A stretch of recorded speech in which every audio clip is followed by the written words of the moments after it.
This is my 2003 Yamaha Viper 700, and I'm gonna do just a quick little walk around. Actually, it's more of a scoot around because I've got a broken foot right now, but I'm gonna do a little scoot around of the Viper here and show you guys some of the stuff that I've done over the last year and a half to the sled. And I'm pretty proud of it. I just cleaned it up. I got a snowmobile show in Elkhart, Iowa.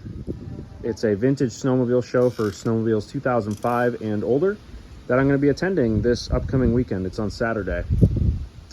So I'm going to kind of walk around the sled, scoot around the sled, and show you guys some of the stuff that I've got on it and some of the things that are done to it. And yeah, I guess that's pretty much it. So in my opinion, the coolest thing about this Viper, and I think many others would agree, is if you open the hood, it's got some triple pipes under it. These are SLP triple pipes with a little ladybug on them. And I got them chrome ceramic coated at Jet Hot in California. A couple other things that I have done. It's got, right now it's set up, I have more of like a drag race style clutching setup on it right now that I'm going to test out. I've never tested anything like that on this Viper yet.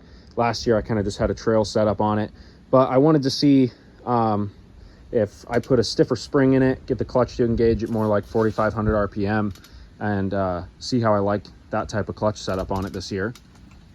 I'll show you that in a minute. There's the pipes though. I know most people are going to want to see those. It's got V-Force reeds on it. It's got everything done to it for the pipes. V-Force reeds aren't exactly necessary, but they came on the sled and I left them. It's got an SRX torque arm behind the engine here, and then it's also got a Yamaha SRX front left engine motor mount, which if you're curious about those, you can watch one of my other videos where I install both of those and talk about why they're needed when you put triple pipes on a Viper, etc., etc. But it has those on it. And if you're curious about the pipes and the installation of the pipes, I also have a video on that as well, where I do a full walkthrough of everything that's required as far as like the torque arm, the motor mount that I was talking about, all the heat tape installation on the hood, all the heat tape in the belly pan. There's some underneath the silencer over there. I have a whole video talking about all that. So if you're interested in that, go check that video out. The pipes weren't chromed then. They were just a black high temp ceramic coat paint at that time, but you can check that out. Show you the clutching setup that's on it right now. It needs a little bit of adjustment. I actually just had it running earlier today and the clutch was engaging a little too high. So I need to make some minor adjustments before winter comes. But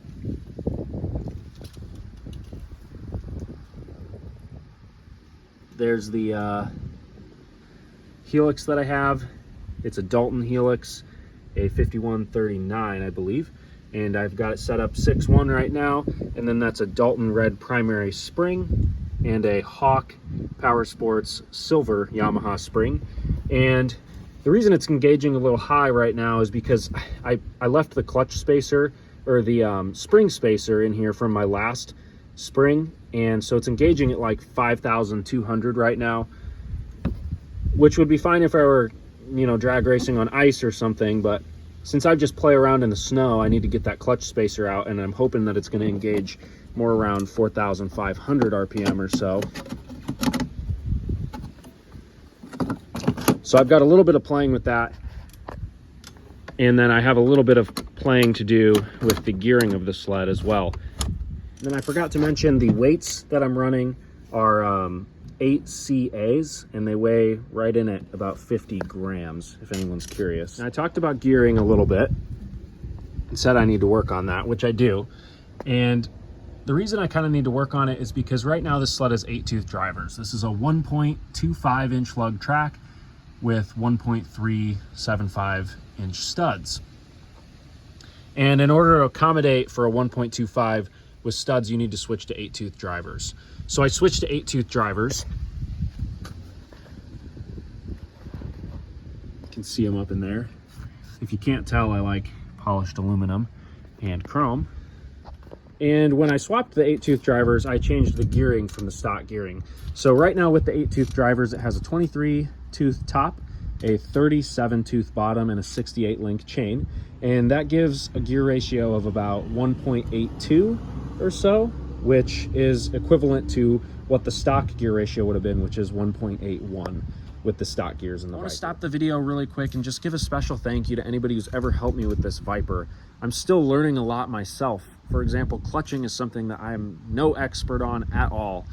And a lot of the other things on this Viper, I've only had the Viper, I think, for 4 years, going on 5 years. I think 5 years. That sounds about right. And yeah, I'm still learning a lot about it. Before I had this, I really didn't know anything about Yamaha sleds. And it's truly, I've met a lot of great guys in the Facebook groups and on Totally Yamaha forums that have really taken the time to talk to me, call me on the phone, text me, message me back and forth through Facebook Messenger, giving me advice and information about this Viper. And I truly appreciate it from the bottom of my heart. Thank you so much, genuinely. And a lot of you guys know who you are. I try to help people on the Facebook groups as much as I can. Really, I'm on them all the time. And people post questions, and if I know the answer, I try to respond. You know, I learned a lot within the last 4 years, and without you guys, I wouldn't have learned all the stuff that I've learned. And so I try to pass it forward, pay it forward a little bit to other people. Let's get back to the video. My goal right now is to just kind of dial in my clutching this winter. I'm gonna kind of figure out how I like the clutching, how I want it to play, and then of course it affects the gears a little bit, and so I'll probably dive into the gear ratio and changing out different sizes of sprockets probably next season. I might get to it this season. I do have a couple extra, but chances are not, because of my broken foot. I don't know how much I'll actually be able to ride this thing. And when I was down there showing you the track, you probably saw the billet aluminum idler wheels. These are Yamaha genuine wheels. The back ones are 7, small ones are 5 inches. So they're the same size as stock. I just picked those up off Facebook actually. Brand new in the package. I was pretty happy with that. I've got some old Bender Racing adjustable transfer rods on here. I've got just had the rear shock and center shock rebuilt and valved for my weight, as well as the front shocks. Rebuilt, valve for my weight, and powder coated the springs.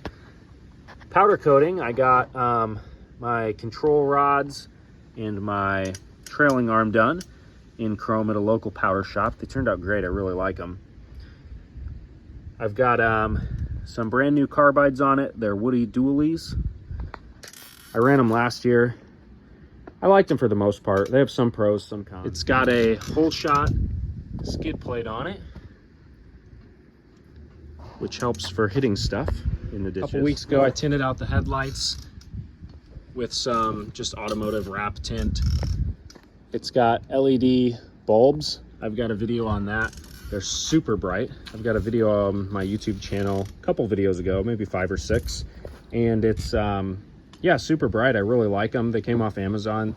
The link is in the description of that video, and I installed. I've got Rock's sled treads on the running boards, and I have homemade extensions that I cut myself, and I'll show you the underside. The underside's not super pretty with all these rivets kind of bother me, but it is what it is.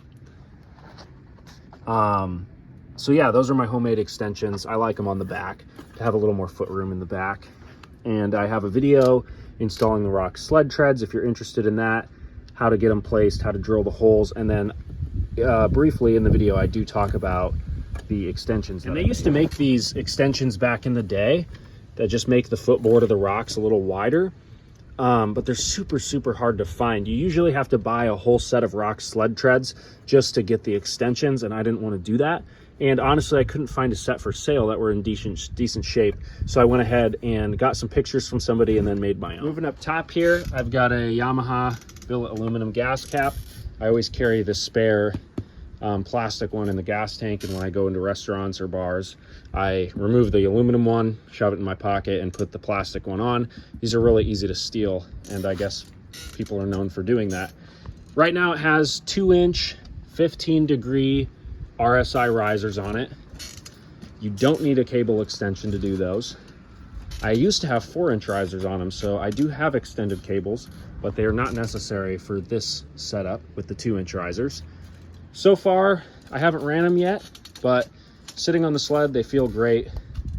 They feel not too high like the 4-inch ones did for me. I think if you're gonna run 4-inch risers, you should probably do that on a mountain sled. For something like this, 2-inch risers seems to be pretty much the most that I'd want to go, at least. And I might even go down to a 1-inch eventually, depending on what I end up wanting to do with this sled. See the triple pipes through the hood.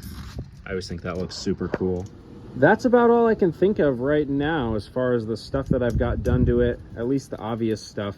I've done other things like replace the water pump seal and stuff like that, but other than preventative maintenance type stuff, I think that's pretty much everything that I've done to the sled.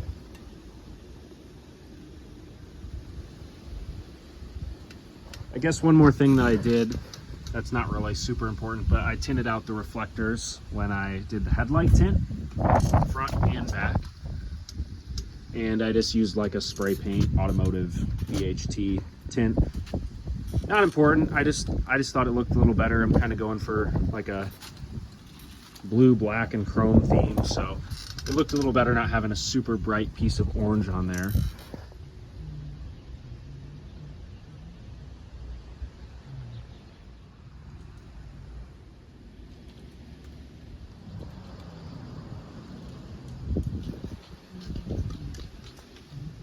Overall, I'm really proud of the way the sled turned out. I'm not sure if I'm going to do much else to the sled.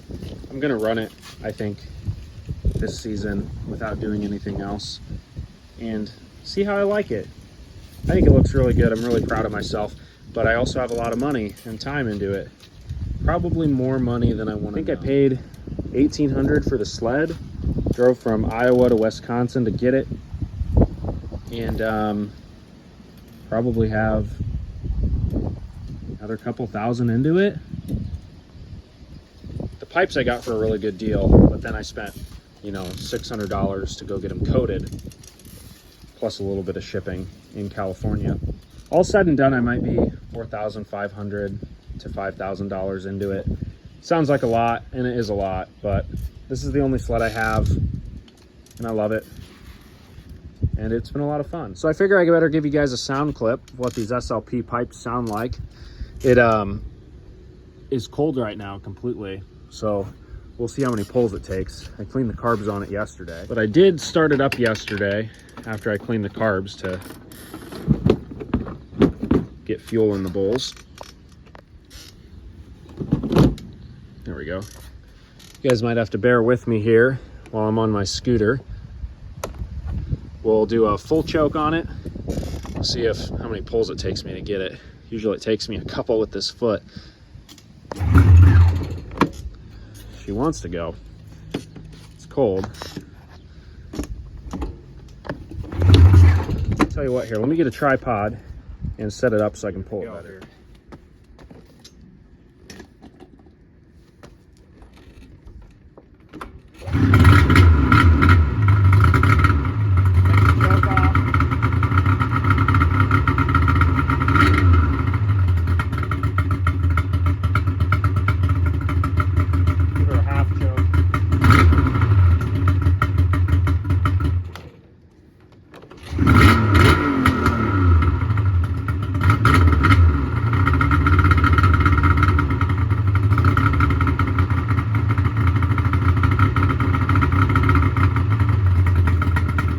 It'll idle from there.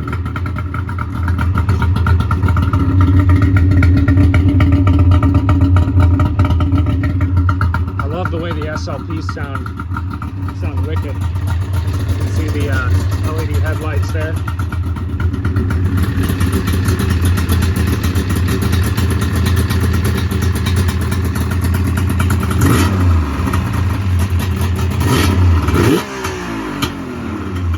Like I said, the clutch is, the engagement RPM is a little high right now, so I'm able to rev it up a little more without the clutch engaging.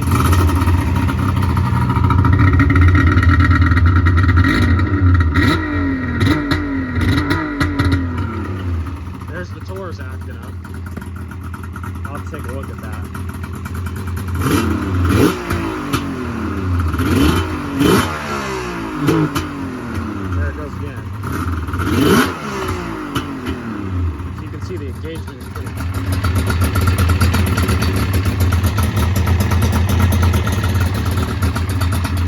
And I'm sure I'll have better sound clips for you guys this upcoming winter. Some videos and stuff. I love the way it idles though. It sounds super raspy and nasty. So yeah, that's that. Guess I don't know what else to show on it. Let me know if you guys have any questions about it. I've spent quite a bit of time researching these Vipers, and most of the old Pro Action chassis are the same. I am definitely no expert, but I know some people that could probably help you out and answer your question. If you have a question for me and I don't know the answer, I'd be happy to refer you to somebody else. But yeah, there's my Viper. Super excited to get it out. If you have any questions, feel free to reach out to me. I've got there's a couple different ways you can find me if you don't know. You can find me, I'm all over the Facebook groups all the time. I'm always on those Yamaha Facebook groups. You can find me in pretty much all those Yamaha groups. My phone number is 319-826-0338. You can text me. And I think my email is in the channel bio of my YouTube channel, but it's Jack D as in dog, Jack D Ward, W-A-R-D, jackdward.usa @gmail.com. And you can email me too. See ya.